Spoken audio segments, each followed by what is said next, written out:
Let's take on this classic high school level geometry problem, and that is we want to find the angles. So we have two lines here. They appear to be parallel, and then we have another line crossing through it. And we're told that this angle here is 60 degrees, and what we want to do is find this angle, this angle, this angle, this angle, this angle. So we have quite a few variables going on here. And if you don't know what you're doing, this could be kind of intimidating. Matter of fact, some of you might have this kind of look on your face like, oh no, I can't do this. Well, just 1 second. This is not that difficult. Matter of fact, it's not only is it not that difficult, but this is knowledge that all of you need to understand, okay? Because this type of question comes up quite frequently in all sorts of tests like the SAT, ACT, GED, etc.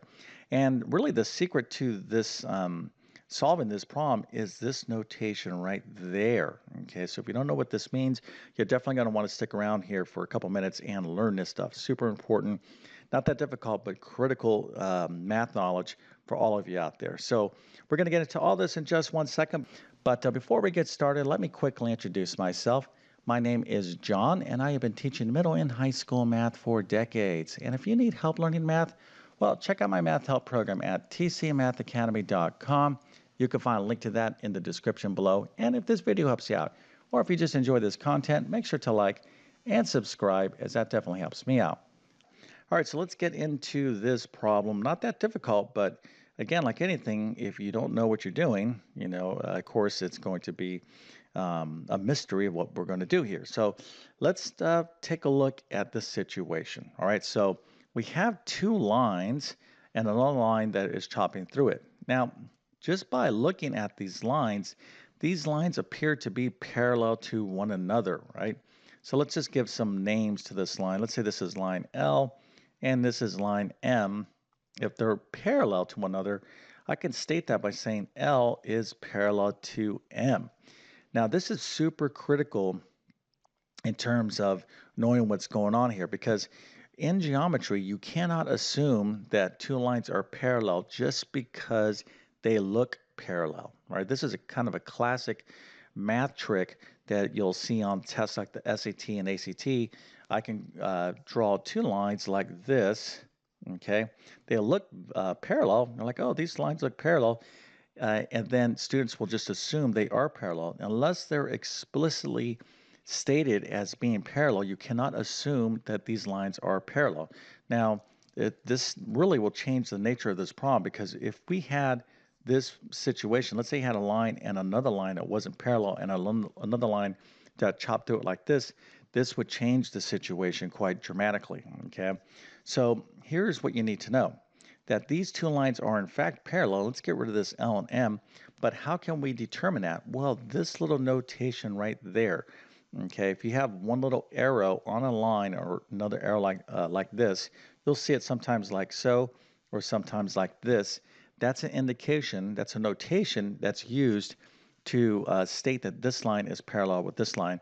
Again, you'll either see that or you'll see it explicitly told to you by two names of this line or this line. There's all sorts of ways you could say line L is parallel to line M. If this was line AB, you might have AB, like line AB is parallel to line CD. As long as you have this parallel symbol, okay, or notation, or this parallel notation, that's the key to doing this problem, because once you know that these two lines are in fact parallel, now I'm taking some time to really highlight that because if they were not parallel, we couldn't do this problem. Okay, there'd be another situation going on.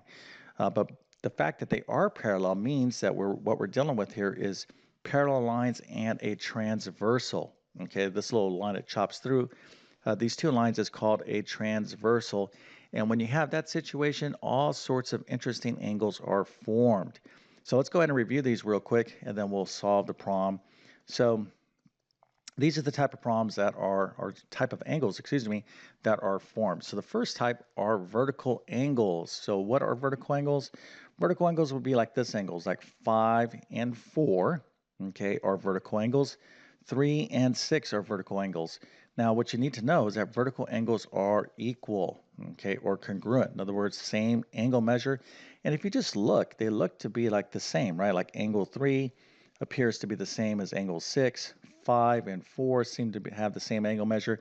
In fact, they are. Okay, so vertical angles are equal, and you have other vertical angles here too, so like 7 and 2, 1 and 8. I'm not going to list all those out, but you would need to be able to do something like that. Let me go ahead and just erase all this. If you're like taking a geometry course, let's put that angle 3 back in there. All right, so vertical angles, right? So vertical angles are equal. Now, the next angles that you need to be familiar with is alternate interior angles. So let's notice here, angles 5 and 6 and 7 and 8 are exterior to these parallel lines, okay? So we're not talking about exterior angles, we're talking about interior angles. That's where this I comes into.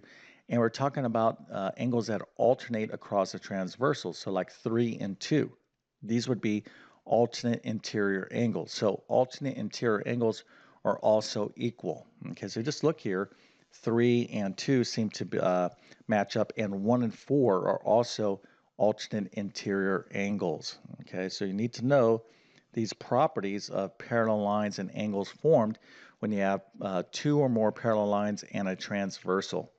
All right, how about this CA? Well, that's called corresponding angles. So corresponding angles are angles that are kind of in the same position, like 1 and 5. Okay, you can see like 1 and 5 have that same position. And let me ask you, what do you think is the property here with corresponding angles? Okay, well, yes, in fact, they are equal. They just look equal, right? So 1 and 5. Let me ask you another question. What are some other alternate or corresponding angles? Excuse me.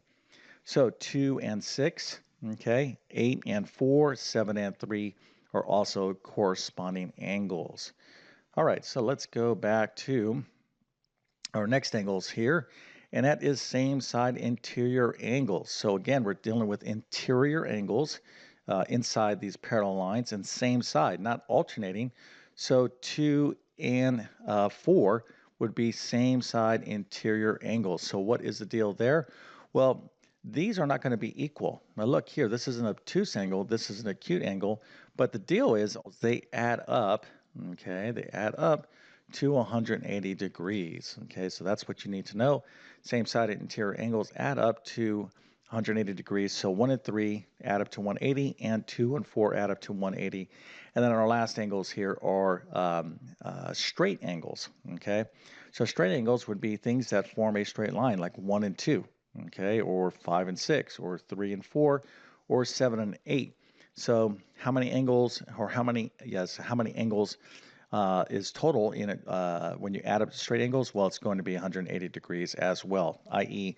angle 1 plus angle 2 is 180, 7 and 8. When you add them together, it's going to be 180, 3 and 4, 5 and 6, and et cetera, et cetera. So, by the way, too, you can see that we also have straight angles here with 5 and 3, 1 and 7, 2 and 8. There's all sorts of ways you can look at this figure, but this is what we're talking about, parallel lines and a transversal. And explicitly, we're talking about parallel lines. If you weren't told that, in other words, if you have two lines like this, okay, that weren't necessarily parallel, and a transversal going through it, these properties would not apply. Okay, some of them would, others would not. Okay. All right, so now, knowing that we're dealing with parallel lines and a transversal, this becomes pretty easy. So we can just start this. Matter of fact, if you want to go ahead and just answer these questions now before I answer them, you can just approach this any number of different ways. So let's start with W, okay? So W is what type of angle when we're looking at 60, okay? This would be a what? If you said corresponding angle, I must go ahead and give you a nice little happy face for being such an astute student, okay? You're obviously paying attention, but 60 and W are corresponding angles, i.e. they are the same angle. So W would be equal to 60 degrees as well, okay? Now watch how easy this goes. So that's 60 degrees, we did that. Now let's talk about vertical angles, okay? So W and Y are vertical angles, so that means Y is what? Well, Y would also be 60 degrees, okay? So this is going to get kind of super easy here in a second. So you can see 60 degrees right there. This is 60 degrees, and now 60 and 60, this is alternate interior angles. Very simple. Let's go ahead and go for angle X right here. Okay, so how can we solve that? Well, 60 plus X, if you want to write it as an equation, would be equal to 180 degrees, or X would be equal to 180 minus 60. You can do it this way, or 120 degrees. Okay, so X is 120 degrees. And then we can say, all right, X and T are corresponding angles. So T, okay, is also going to be 120 degrees. And what are we missing? Angle Z. So this is 120. And right here, Z is a what? Vertical angle um, to angle T. So Z is also going to be 120 degrees. Let's go to make sure I did this right. 120, that's 120. This would be 120. Now you have alternate interior angles are equal, so that makes sense as well. X and Z are the same. And these angles right here, that was angle Y and 60, are also alternate interior angles. They are the same. And that's it. Okay, so again, this is not that difficult. If you knew all this stuff, that's fantastic. Matter of fact, I will give you an A plus and 100% and a few stars here. This wasn't exactly over the top difficult, but it's critical knowledge that all of you out there need to know. Okay, yes, it is geometry, but whether you're taking algebra 2, algebra 1, this is like common high school level geometry. It's going to come up over and over and over again in various courses and various tests. So hopefully this was pretty easy. And if that is the fact, if you're like, okay, now I understand this stuff, well, that was the whole purpose of the video. All right, if you need additional help with geometry, I have a ton of videos in my geometry playlist on my YouTube channel, or you might want to check out my full comprehensive geometry course. Of course, you can find all this information by following the link in the description below. By the way, I do have math notes. So if you need some geometry math notes, I have those in the description below as well. All right, so with all that being said, I definitely wish you all the best in your mathematics adventures. Thank you for your time and have a great day.